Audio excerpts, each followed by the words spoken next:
ఏమంటారు పాశ ఎప్పుడు చేతులు ఉండేది యమధర్మరాజు చేతులు ఉంటుంది పాశం అంటే టార్గెట్.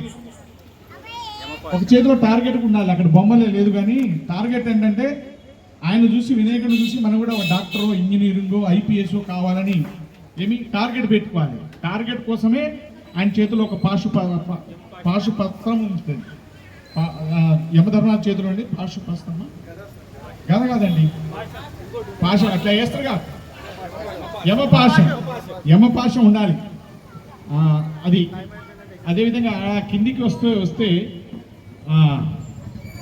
ఎంత ఉండేది, పొట్ట చాలా పెద్దగా ఉంది కదా, పొట్ట చాలా పెద్దగా ఉంది అంటే పాప ప్రక్షాళన జరుగుతుంది, మంచి చెడు అంతా అదంతా డైజెషన్ సిస్టమ్ అవుతుంది అన్నమాట. ఆ రకంగా కిందికి వస్తే కాళ్ళ దగ్గర ఏముంటుంది వినాయకుడికి, ఎలుక.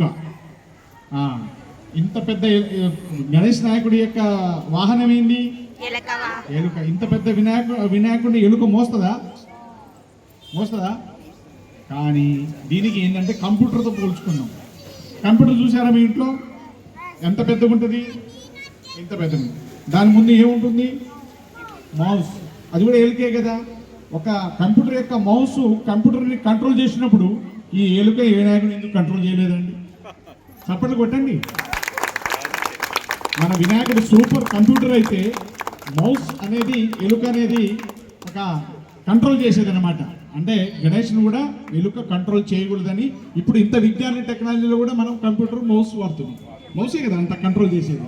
సో ఆ రకంగా తర్వాత మనము ఇక్కడ నుంచి మీరు నెక్స్ట్ ఇయర్ నుంచి మీరు మట్టి గణేష్ పెట్టండి. ప్లాస్టర్ ఆఫ్ ప్యారిస్ రకరకాల కలర్ ఉండటం వల్ల చాలా ప్రమాదము. మట్టి అంటే మట్టి తత్వాన్ని తెలియపరిచేదే వినాయకుడు. మట్టి నుంచి తయారు చేయాలి. దానికి పసుపు అంతా పోయండి. ఈ పసుపు వాటర్లో పోగానే వాటర్లో ఉండే యాంటోప్యాథీ బ్యాక్టీరియాస్ ఇవన్నీ నాశనం అవుతాయి.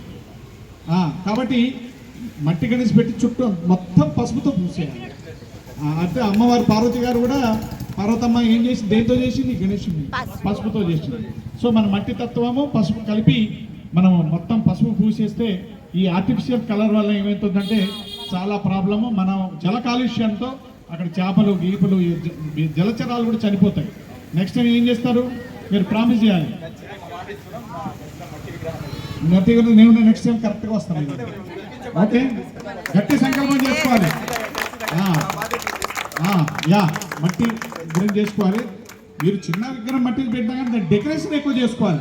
దాన్ని పెట్టే కాస్ట్ కంటే క్లాత్స్ రిబ్బన్స్ అన్నీ పెట్టి డిజైన్గా చేస్తే ఇట్లా నిగిలాడిపోతుంటారు. అది ఇంపార్టెంట్.